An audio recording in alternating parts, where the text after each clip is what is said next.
around about 7 o'clock, the heavens opened, and we were lucky that that was a few hours at the end of racing. Everything's dried up for the start of the warm-up session as well, so it's not too bad out there, but it's far from ideal conditions for the riders this weekend. It's been low track temperatures, hard tyres. It really has been quite difficult. Yeah, it really has been, and for these riders, they've got the task in front of them, and as you said, it was raining yesterday. We were sitting in our hotel and I was listening to some live music, but it was very chilly with the rain coming down. As Phil Marrington talks over the strategy for this warm-up section with Toprak. And maybe for some of these riders, it might just be best not to go out on circuit with these cold temperatures. It's just over 14 degrees track temperature, just under 10 degrees air temperature. So for these riders, it could be a session of just staying warm and maybe having a nice cup of tea just to get themselves bedded in before the racing action later on today. Nicolo Biliga will be feeling a little bit stiff this morning after his crash on Friday.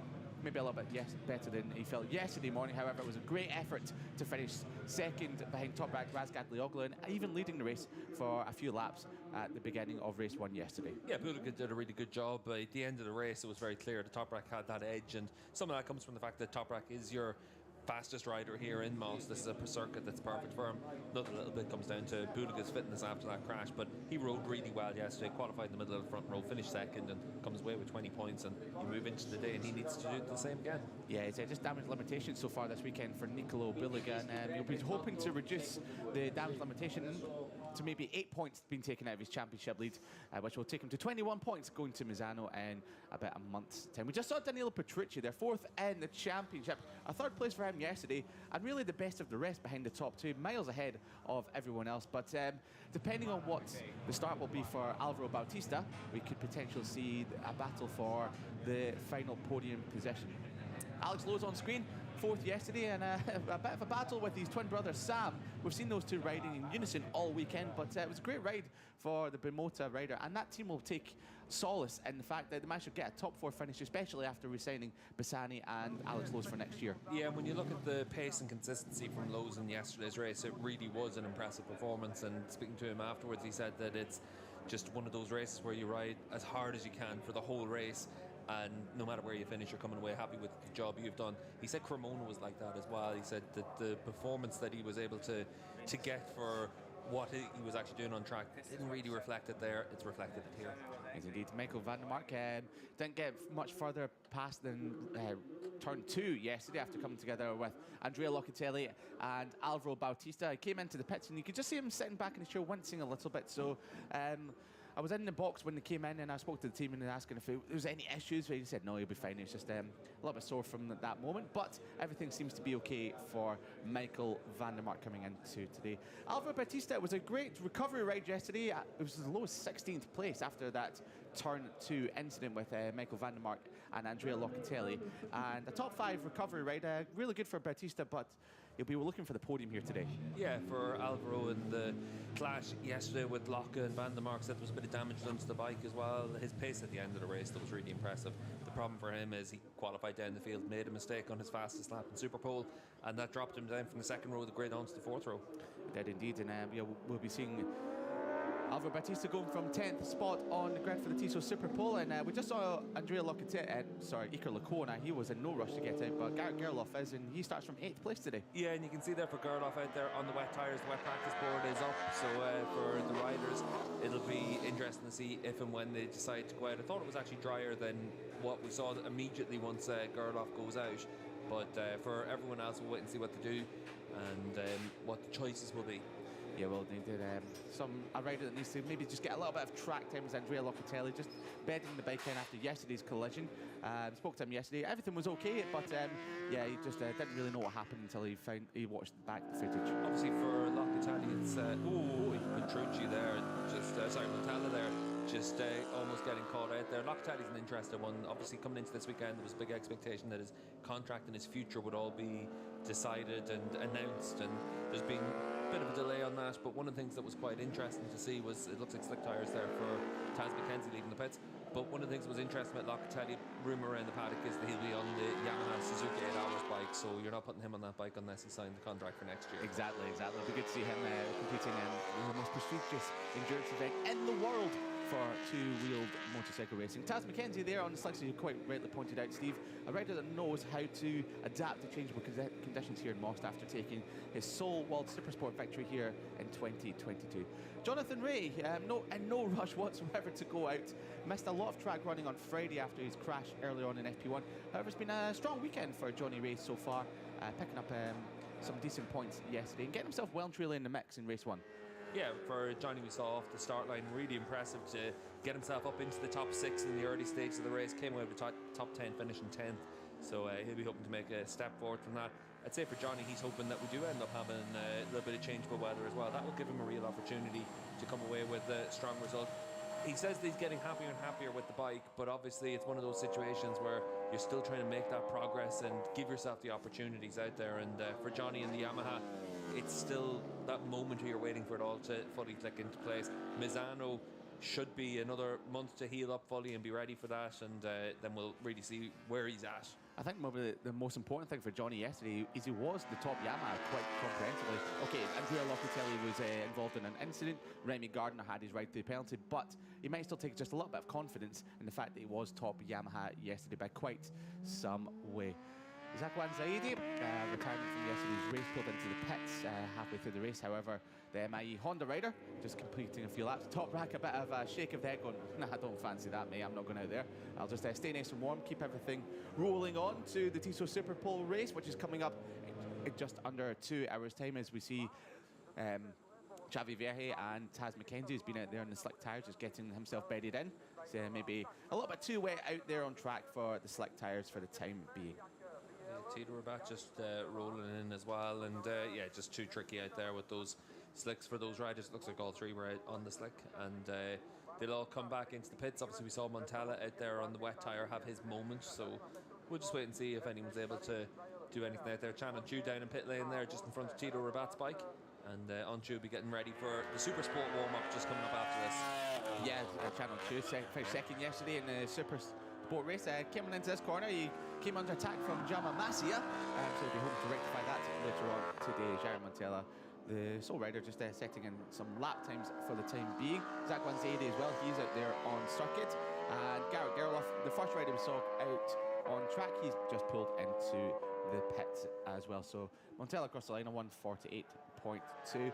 Obviously not a representative lap time, with just over 5 minutes remaining of this warm-up session. So not much track action out there for the time being, but maybe we'll get some track action before the session is over. Maybe just some riders coming out for a couple of practice starts. Yeah, the big thing is we've got just under 2 hours until the Super Pole race starts, so plenty of time for the track to dry up for that before we have the 10-lap Super Pole race. Yeah, well, what we've seen in Moss so far this weekend is it's very unpredictable, the weather. Even in the Super Sport 300 race, we had drops of rain, and we weren't sure if it was going to be a deluge or it would clear up. Thankfully, it did remain dry, but here in Moss, you have absolutely no idea what the weather is going to do. It's very unpredictable here in the Czech Republic. Yeah, I think the only thing that we can fully predict with almost guarantee is that whenever it comes to pack down time, that's whenever the heavens will open again and it'll get properly wet. But it's just been a changeable day for the weather here in Most over the last few days. When I arrived on Wednesday, it was beautiful. It was 20 degrees, it was no wind. Suddenly from Thursday onwards, the wind's picked up and the clouds have come in, and it's just been tougher and tougher for the teams to deal with. And obviously you can see for a lot of the riders now just waiting out the session. They might go out at the very end just to do a practice start in the damp conditions. Yeah, maybe, and Sam Lowes is in absolutely no rush to get out there on circuit. Just missed out on the top 5 yesterday, got pipped to the post by Alvaro Bautista on the final lap in towards turn 1, but Sam Lowes having a bit of a battle with his brother Alex throughout most of yesterday's race, number 1. Andrea Locatelli, the rider on screen, crashed out yesterday in that tanglement with Alvaro Bautista, and Michael van der Mark, so he's just getting himself bedded back and basically just doing some checks, make sure that his bike is all ready to go for the Tissot Super Pole race coming up in just under 2 hours time. So Andrea Locatelli might see him pull back into the pits at the end of this lap and just keep himself ready for the action coming up a little bit later on today. So with just under 4 minutes remaining, as Montella from Gerloff and Zaidi, they're the only few riders that have set some representative lap times. Agatha's just come across the line at 1:56.1. So if you're just joining us for this warm-up session, there's not really much going on to say apart from Gary Montella, who is probably the most green rider in the these conditions, just getting himself as much track time as possible in the damp conditions with the Pirelli rain tyres as well.